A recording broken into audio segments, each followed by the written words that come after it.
Jay Vroom, working with CropLife America, tell me this new award that you've been able to come up with that combines your desires for stewardship and your desires for helping people worldwide, along with Norman Borlaug's work in the past. So CropLife Foundation, which is our research and stewardship affiliate in Washington, D.C., was approached by the Council on Agricultural Science and Technology located here at Ames on the Iowa State campus to help them resource a new award. So it's the Cast Borlaug Award for Excellence in Agricultural Science and Technology Communication. And this was one of Dr. Borlaug's themes really throughout his career, but it really grew and really got into focus in the last 10 years. As he recognized that we had great science and technology in agriculture and that we had great commitment to continuing to reinvest and discover newer, better things, but it was an almost inverse relationship with the amount of resources we were putting into effectively communicating, particularly just to the general public, about the benefits of those technologies and their safety. And so we were just elated when John Bonner at CAST came to us with this concept and said, we'd love to partner with you. And so over the last several months, this award's been conceived. Nominations were accepted from around the world, and CAST selected Dr. Akin Adesina, the Vice President of the Alliance for a Green Revolution in Africa, to be the first award recipient. And here at the World Food Prize, on Wednesday morning at a breakfast event, we made that presentation of that award.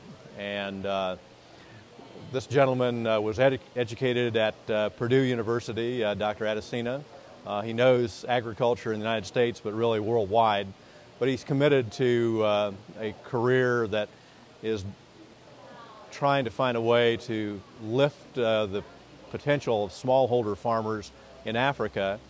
And an absolute key to that is the appropriate use of technology, whether it's fertilizers or improved seeds or biotechnology or crop protection products, delivered to and appropriately used by those smallholder farmers in Africa. And, you know, from an American perspective, I think we need to understand that there's an enormous benefit, because if people that are in these developing countries, many of whom subsistence farmers who are actually living on $1 or $2 a day, can double or triple their cash income, they'll start to improve their diets. And, you know, maybe it's 10 or 20 years from now, but they may be then customers of the Iowa soybean producer, because Iowa soybeans may be their best choice of animal protein once these farmers who today can start to incrementally move up the food chain, if you will. In a few years, we'll have animal agriculture and will become part of this world community, and everyone will benefit. Let me ask one more thing about Dr. Borlaug. You followed him literally your entire professional career. Yeah. What's your reaction to how that one man could cause something like this to take place? Totally amazing.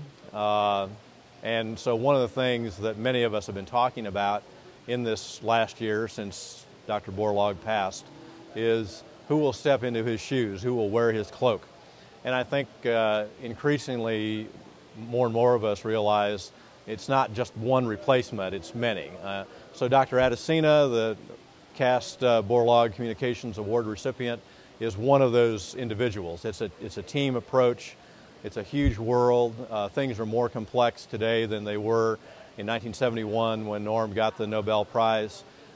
He acknowledged that, you know, just before his passing. And so it's going to take a lot of us working together, but we need to be finding those young professionals, particularly, you know, highly trained and skilled scientists in agriculture, to be trained and comfortable as spokespersons on behalf of the technology that's out here. I would tell you also that I think here in the United States that many of us are coming together around this common theme of we've got to work on restoring the consumer's trust in the American food system that is reliant on, you know, well-tested and carefully stewarded technologies.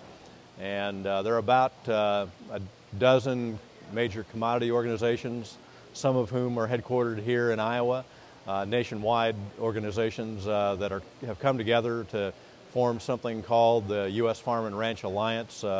They've just made a preliminary announcement of their intent.